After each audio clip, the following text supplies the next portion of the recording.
Assalamualaikum warahmatullahi wabarakatuh. Sebelumnya perkenalkan kami dari kelas L. Izin perkenalkan diri, nama saya Mutia Dian Safitri dengan teman saya Putri Ferdina Sitepu dengan NIM 211022217, Berliana Asyija 211022224, Brian Bagus Pambudi 211024040. Kami membuat tugas besar dengan judul perancangan basis data pada perpustakaan kampus.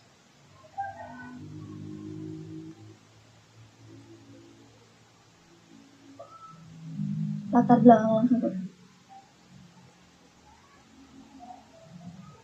Nah, di sini kami membuat latar belakang tentang perpustakaan di Institut Teknologi Telkom Purwokerto. Ke bawah sedikit. Nah, permasalahan yang kami dapatkan itu tentang teknologi. Ke bawah. Nah, di sini.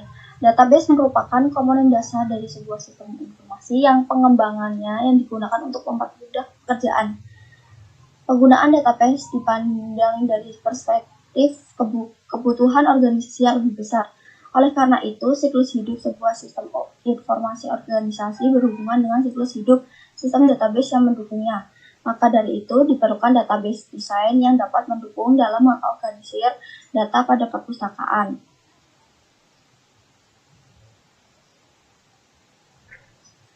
Oleh karena itu, kami membuat studi kasus tentang masalah tersebut dengan merancang, menganalisis, dan menerapkan sistem peminjaman buku yang terorganisir.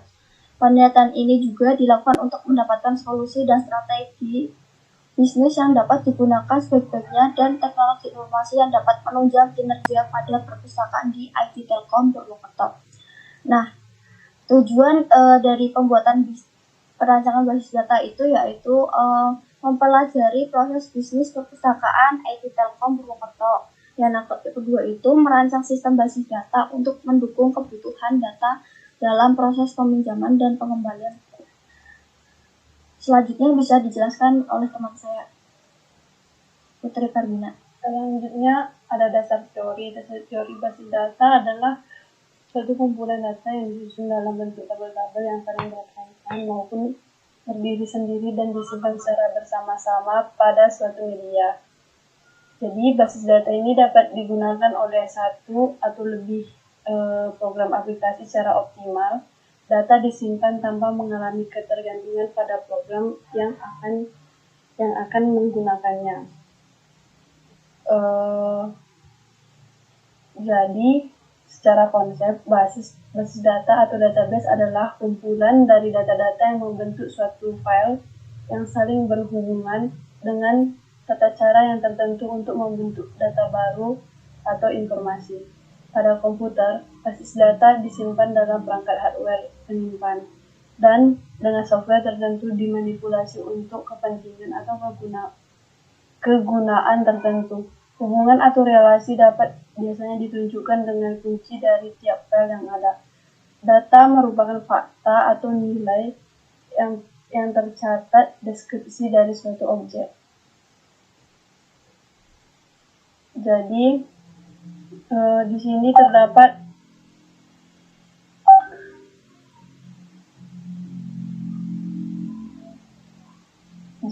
sini terdapat beberapa aturan yang harus dipatuhi pada file basis data agar dapat memenuhi kriteria sebagai suatu basis data, yaitu ada lima aturan. Yang pertama itu kerangkapan data, yaitu munculnya data-data yang sama secara berulang-ulang pada file basis data. Yang kedua, inkonsistensi data, yaitu munculnya data yang tidak konsisten pada file yang sama untuk beberapa file dengan kunci yang sama. Yang ketiga, ada data terisolasi. Ini disebabkan oleh pemakaian beberapa file basis data, program aplikasi tidak dapat mengakses file tertentu dalam sistem basis data tersebut, kecuali program aplikasi dirubah atau ditambah sehingga seolah-olah ada file yang terpisah atau terisolasi dari file yang lain. Yang keempat, ada keamanan data. berhubungan dengan masalah keamanan data dalam sistem basis data, pada prinsipnya kendalian penuh. Selanjutnya ada pembahasan teori tentang NTRD. Ini merupakan suatu diagram untuk menggambarkan desain konseptual dari model suatu basis data relasional. ERD juga merupakan gambaran yang menghubungkan antara objek satu dengan objek yang lain dalam dunia nyata. Bisa dikatakan bahwa bahan yang akan digunakan untuk membuat ERD adalah dari objek dunia nyata. Jadi di dalam ERD ini ada bentuk simbol grafis atau komponen. Ini terdapat 4. Yang pertama itu ada entitas. Jadi entitas itu merupakan notasi untuk mewakili suatu objek dengan karakteristik yang sama yang dilengkapi oleh atribut, berfungsi memberikan identitas sehingga pada suatu lingkungan nyata setiap objek akan berbeda dengan lainnya. Jadi bentuk entitas ini seperti bentuk persegi. Terus yang kedua ada relasi. Jadi relasi ini merupakan notasi yang digunakan untuk menghubungkan beberapa entitas berdasarkan fakta pada suatu lingkungan. Ini berfungsi untuk mengetahui jenis hubungan antara dua file. Bentuk relasi ini seperti belah ketupat. Terus yang ketiga ada atribut. Atribut berbentuk lingkaran atau elit yang menyatakan atribut atau atribut yang berfungsi sebagai key. Terus yang keempat ada garis penghubung. Garis penghubung merupakan notasi yang menghubungkan antara atribut dengan entitas dan entitas dengan relasi yang digunakan untuk diagram ER. Garis penghubungnya berbentuk garis. Selanjutnya akan dijelaskan oleh teman saya, Ryan.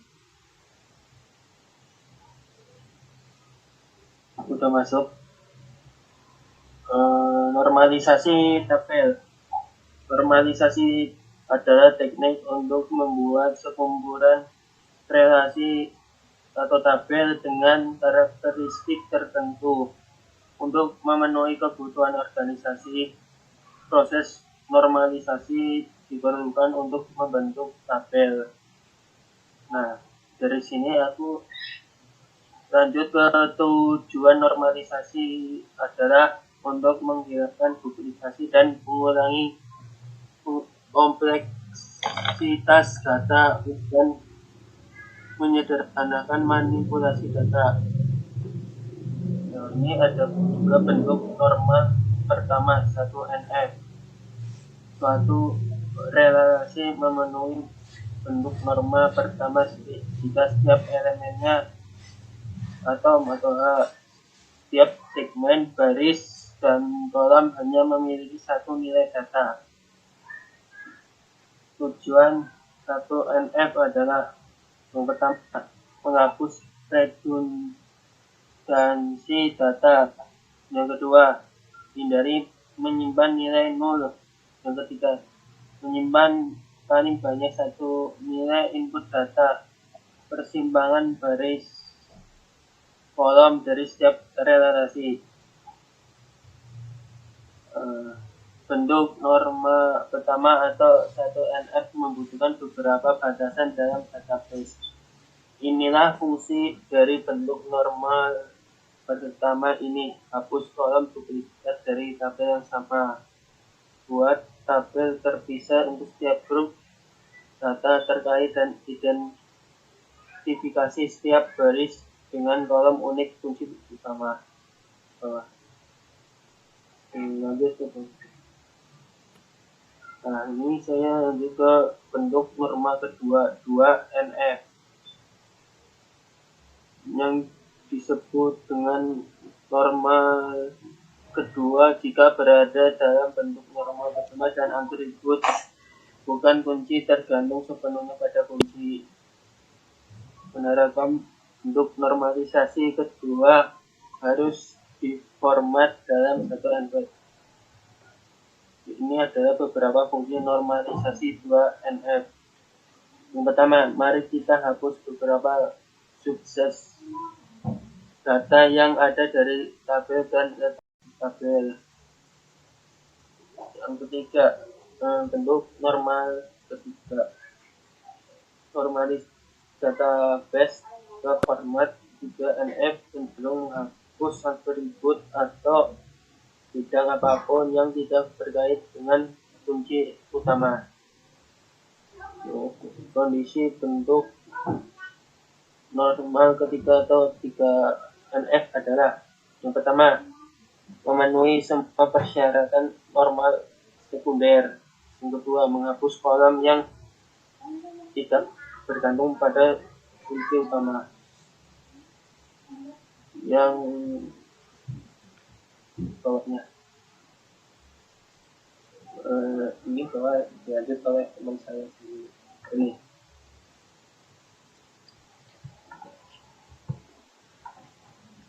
Oke, selanjutnya materi MySQL merupakan kepanjangan dari struktur query language. SQL berasal dari bahasa terstruktur yang khusus yang saat melakukan mengolah database tersebut. Selanjutnya bisa di-scroll.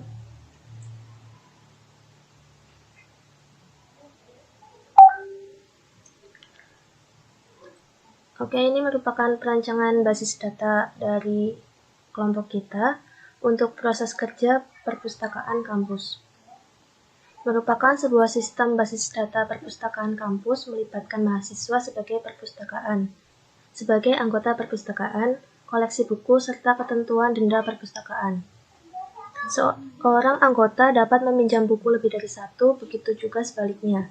Dan seorang mahasiswa akan dikenai denda jika tidak menaati peraturan perpustakaan. Terdapat bermacam jenis buku hingga judul buku yang dapat dipinjam oleh mahasiswa, dan juga terdapat ketentuan tanggal pinjam dan tanggal pengembalian buku. Di dalam database terdapat data-data mengenai pengunjung seperti nama, NIM, dan lain sebagainya. Selanjutnya, terdapat ERD atau Entity Relationship Diagram. Seperti yang dijelaskan sebelumnya, ERD merupakan suatu diagram untuk menggambarkan desain konseptual dari model suatu basis data relasional.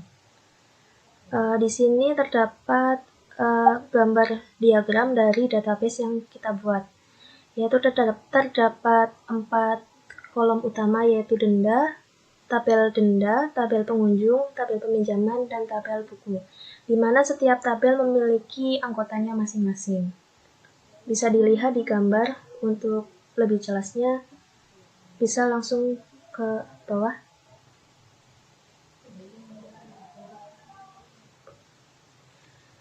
Dan ini merupakan implementasi ERD ke basis data fisik, di mana di tabel pengunjung itu terdapat 4 kolom yang berisi ID anggota, nama, NIM, dan email, di mana ID anggota itu sebagai primary dari tabel pengunjung. Selanjutnya terdapat tabel peminjaman yang memiliki 5 kolom, yaitu nama, NIM, ID pinjam, tanggal pinjam, jenis buku, di mana di tabel peminjaman ID pinjam dijadikan sebagai primary not null. Selanjutnya terdapat tabel denda. Tabel denda memiliki 5 kolom, yaitu kode denda, nama, jenis denda, tanggal pinjam, tarif denda, di mana kode denda sebagai primary key. Selanjutnya terdapat tabel buku, memiliki 5 kolom, yaitu kode buku, jenis buku, judul buku, nama penerbit, dan tanggal terbit. Di tabel buku, kode buku sebagai primary key-nya.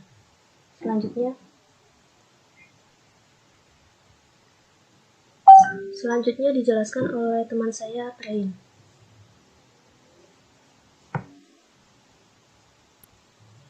Ini saya akan menjelaskan normalisasi tabel.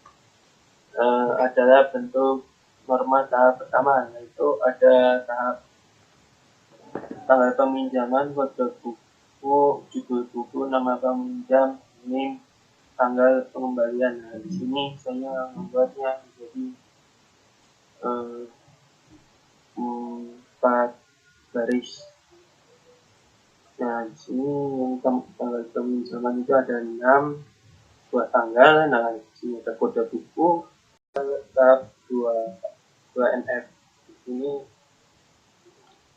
akan dibagi beberapa, ada tabel peminjam, tabel buku, ke bawah sedikit ada tabel peminjam. Nah, ada sedikit tabel peminjam itu ada tanggal peminjam, kode buku,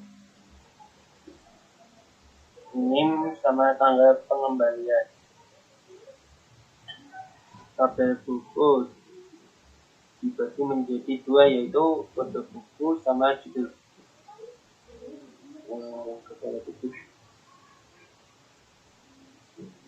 Ada tabel peminjam. Tabel peminjam itu berupa nama peminjamnya sama NIM mahasiswa. Kita lanjut ke bentuk formal tahap 3NP, dibagi menjadi tabel peminjaman sama tabel detail, tabel buku, bawah dikit.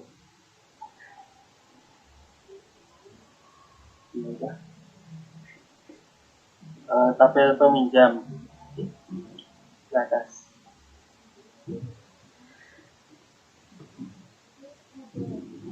Bagas sedikit. Tabel peminjam itu ada tabel peminjaman, kode buku, NIM, tanggal pengembalian. Nah, di sini juga yang dari tabel detail itu berupa tanggal peminjaman, NIM, tanggal pengembalian. Yang dari tabel buku ada kode buku sama judul buku. Yang tabel peminjaman ada nama peminjam, NIM. Dilanjutkan kepada teman saya, Berliana. Oke, selanjutnya ada implementasi dari MySQL, yaitu struktur tabel yang kita buat, di mana di sini terdapat tabel pengunjung yang memiliki struktur tabel yaitu ID anggota dengan varchar 10 dan nama dengan varchar 20, NIM dengan IN 11, email dengan varchar 20. Dan untuk tabel di bawahnya itu terdapat tabel peminjaman, di mana tabel peminjaman memiliki struktur tabel yaitu nama dengan varchar 20, NIM dengan IN 11, ID pinjam dengan varchar 20, tanggal pinjam dengan date, jenis buku dengan varchar 20. Dan ini merupakan tampilan dari tabel pengunjung dan tabel peminjaman. Selanjutnya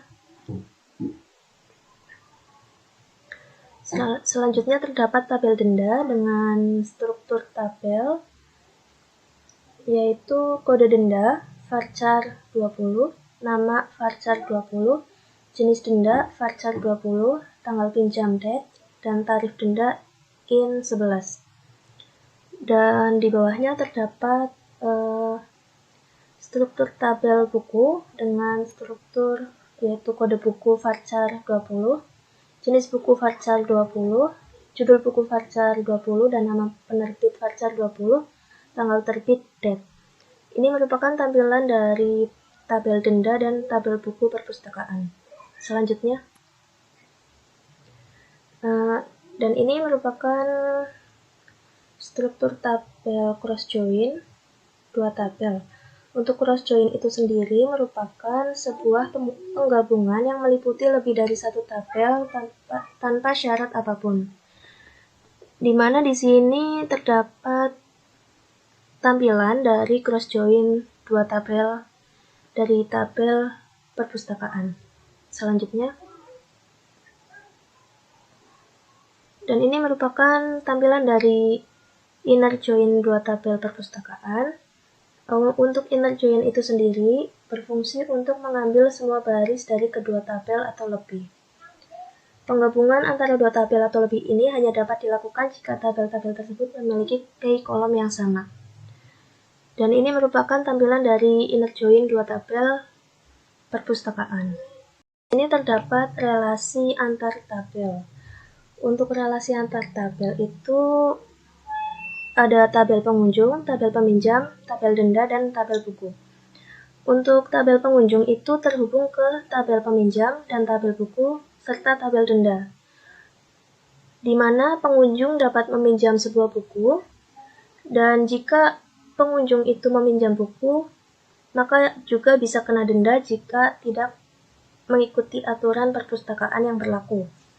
Selanjutnya untuk tabel peminjam itu terhubung ke tabel pengunjung, tabel buku, dan tabel denda, sama seperti tabel pengunjung sebelumnya.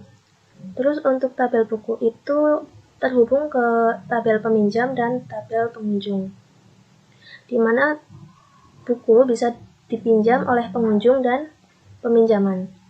Selanjutnya untuk tabel denda itu terhubung dengan tabel peminjaman dan tabel pengunjung, di mana pengunjung atau peminjaman yang dilakukan di perpustakaan bisa terkena denda jika tidak mengikuti aturan yang berlaku di perpustakaan. Ya, ini merupakan tampilan dari relasi antar tabel perpustakaan. Selanjutnya bisa dijelaskan, untuk kesimpulan bisa dijelaskan oleh Putri.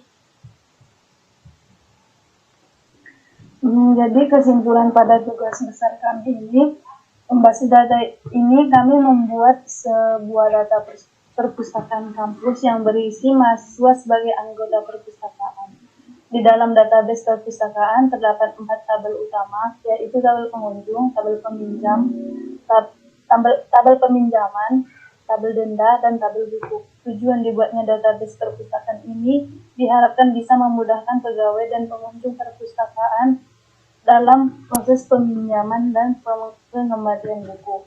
Di dalam database juga terdapat tabel buku di mana memudahkan pengunjung untuk melihat jenis buku, judul buku, kode buku, dan lain sebagainya. Demikian tugas besar basis data dari kami, semoga bisa bermanfaat bagi yang membutuhkan.